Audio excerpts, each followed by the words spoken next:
அரசியல் அலசல் நிகழ்ச்சிக்கு வரவேற்கிறோம். அண்ணே என்னென்னா டிவிகே தலைவர் தளபதி விஜய் அவர்கள் திருச்சியில் செஞ்சு விட்ருக்காருன்னு சொல்லி பப்ளிக்கில் சொல்கிறாங்க. இப்போ வந்து அதெல்லாம் தாண்டி அரியலூருக்கு எப்படியோ முட்டி மோதி ஒரு இடத்துக்கு போய் நின்று வேற மாதிரி பேசியிருக்காரு. பேசுனதே பேசியிருக்காரா இல்லை பேசாத பேசியிருக்காரா? மதுரை மாநாட்டில் பேசாத சிலவற்றை பேசியிருக்காரு. மதுரை மாநாட்டில் பேசுது அதை விட்டுது அங்கே பிடிக்கிறாரு. அதாவது ஓட்டு திருட்டை பற்றி திரு விஜய் அவர்கள் இதுவரை எங்கேயும் பேசலை அப்படிங்கிற விமர்சனம் இருந்துகிட்டே இருந்தது. அதற்கு முற்றுப்புள்ளி வைத்தார்.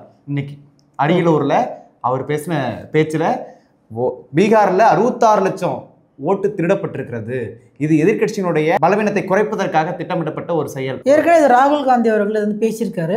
இதை வந்து இவர் பேசாமல் விட்டதை வந்து இந்த இடத்துல முன் வச்சிருக்காரு. ஆமாம், அது மட்டும் இல்லாமல் ஒரு நாடு ஒரு தேர்தல் அப்படிங்கிற ஒரு விஷயத்தை கொண்டு வந்தாங்க. அது வந்து ஜனநாயக படுகொலை அப்படின்னு திரு விஜய் அவர்கள் முற்றிலுமா புறக்கணிக்கணும் அப்படின்றாரு. ஆமா, அது மட்டும் இல்லாம தொகுதி மறுசீரமைப்பு இது வந்து தென்னிந்தியாவுடைய பவரை குறைக்கிறதுக்கான ஒரு பாஜகவின் சதி செயல். அதாவது ஒன் நேஷன் ஒன் எலெக்ஷன்றது தென்னிந்தியாவை பாதிக்கும், தென்னிந்தியாவை பிடிக்கணும்ன்றதுக்கு அந்த வேலை பண்றாங்க. ஆமா, தென்னிந்தியாவுடைய பவரை குறைக்கணும், அவங்கள ஆஃப் பண்ணணும், அதுக்கு வந்து இவங்களுடைய மெஜாரிட்டியை குறைக்கணும் அப்படிங்கிறதுக்கான ஒரு திட்டம் தான் இது அப்படின்னு சொல்லியிருக்காங்க. இது வந்து ஒரு ஒன்றிய அரசை பற்றி தான் பேசியிருக்காரா இல்லை வந்து தமிழகத்தில் இருக்க திமுக பற்றி பேசியிருக்காரா?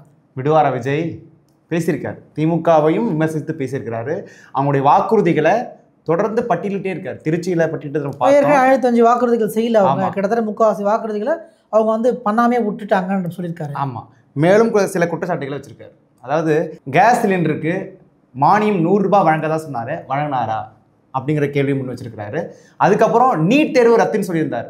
நீட் தேர்வை வச்சு தான் அவர் அரசியலுக்கு வந்தார். ஆனால் இன்னி வரைக்கும் நீட் தேர்வு ரத்து பண்ணவே இல்லை, அது என்ன ஆச்சு அப்படின்னு கேட்டிருக்காரு.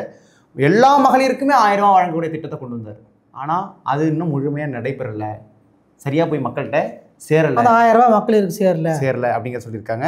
அதே போல் வருடந்தோறும் 10 லட்சம் இளைஞர்களுக்கு 10 லட்சம் பட்டதாரிகளுக்கு வேலைவாய்ப்பு உறுதி செய்யப்படும் அரசால் அப்படின்னு சொல்லியிருந்தார். அது பண்ணலை அப்படிங்கிற கேள்விப்பட்டிருக்காங்க. மீனவர்களை பழங்குடியின பட்டியலின பிரிவில் சேர்ப்பதாக சொல்லி உறுதியளித்தார்.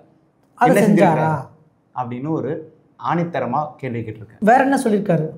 அதாவது பகுதி நேர ஆசிரியர்கள், சத்துணவு அங்கன்வாடி பணியாளர்கள், தூய்மை பணியாளர்களுக்கு பணி நிரந்தரம் செய்யப்பட வேண்டி பல போராட்டங்கள் ஆர்ப்பாட்டங்கள் நடத்தினாங்க. அதற்கான தீர்வு என்ன செஞ்சுருக்காங்க அப்படிங்கிறத கேட்டிருக்காங்க. முதியோர்களுக்கு பழைய ஓய்வூதிய திட்டம் 1500 ரூபாய் வழங்கணும், அதை கொடுத்தாரா இல்லையா? ஆட்டோ ஓட்டுநர்களுக்கு மானியமாக 10,000 வழங்கணும் சொல்லியிருந்தாங்க. செஞ்சாங்க? செய்யலை. அதுக்கப்புறம் நெசவாளர்களுக்கு கூட்டுறவு கடன் ரத்து செய்வோம் அப்படின்னு சொன்னாங்க ஆட்சிக்கு வரதுக்கு முன்னாடி. அதை என்ன செஞ்சுருக்கிறாங்க? 35 வயதுக்கு மேற்பட்ட ஆதரவற்ற பெண்களுக்கு தகுதியின் அடிப்படையில் அரசு வேலைன்னு சொல்லியிருந்தாங்களே, இது எந்த வகையில் அவங்க நிறைவேற்றிருக்காங்க அப்படிங்கிறதெல்லாம் தெரியவே இல்லை அப்படின்ற மாதிரி கேட்குறாரு. ரேஷன் கடையில் உளுந்து எதுவும் சொன்னாங்க. ஆமாம், ரேஷன் கடையில் வந்து உளுந்து வழங்குவதை நிறுத்திட்டாங்க. அதை வந்து மீண்டும் வழங்கப்படுமாங்கிற கேள்வியை கேட்டிருக்காரு.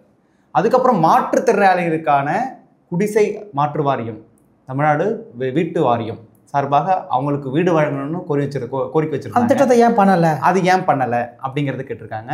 சாதிவாரி கணக்கெடுப்பு, பொது வாக்கெடுப்பு நடத்தணும், ஏன் நடத்தாமல் இருக்காங்க? எல்லா மாநிலங்களும் நடத்துறாங்க, அந்த தமிழ்நாட்டில் மட்டும் சமூக நீதி பேசக்கூடிய தமிழ்நாடு மட்டும் ஏன் நடத்தலை அப்படிங்கிற ஒரு கேள்வி கேட்டிருக்காங்க. திமுகவும் பிஜேபியும் வேற இல்லை, ஒரே மாதிரி அப்படின்னு நம்ம சொல்லியிருக்காது. ஆமாம், திமுகவும் பிஜேபியும் நம்பிக்கை மோசடி செய்யக்கூடிய மறைமுக கள்ள உறவுக்காரர்கள் அப்படின்னு சொல்லியிருக்காரு. கள்ள உறவுக்காரர்கள்னே சொல்லியிருக்காரு. அப்படி சொல்லியிருக்காரு. பிஜேபியும் திமுகவும் ஒரே வகையரா அப்படின்னு சொல்லியும் விமர்சனம் வச்சிருக்கிறார் திரு விஜய் அவர்கள். அரியலூருக்கு என்ன செய்வாரு? அதாவது கங்கை கொண்ட சோழபுர கோயிலை பராமரிக்காதது ஏன்? ராஜேந்திர சோழனுக்கு மணிமண்டபம் கட்டாதது ஏன்? விவசாயம் தொழில் வளர்ச்சி மேம்பாடு இன்னும் அரியலூரில் மேம்படாதது ஏன்? போக்குவரத்துறை அமைச்சர் தான் இந்த அரியலூர் மாவட்டத்தினுடைய சட்டமன்ற உறுப்பினர். அப்படி இருக்கும்போது அரியலூர் மாவட்டங்களில் பேருந்தே சரியாக இயக்கப்படலை, மக்கள் பெரும் அவதிக்கு உள்ளப்படுறாங்கிறத கருத்தையும் முன் வச்சிருக்காரு. வேற என்னெல்லாம் சொல்லியிருக்காரு. அது மட்டும் இல்லாமல் முந்திரிக்கு புகழ்பெற்ற மாவட்டமாக விளங்கும் அரியலூருக்கு ஏன் முந்திரிக்கு தொழிற்சாலை வைக்கல அப்படிங்கிற ஒரு கேள்வி வச்சிருக்கிறாரு. அது மட்டும் இல்லாமல் அடிப்படை தேவைகளுக்கு தாவேகா நோ காம்ப்ரமைஸ் அப்படிங்கிறத ரொம்ப உறுதிப்பட சொல்லியிருக்கிறார்.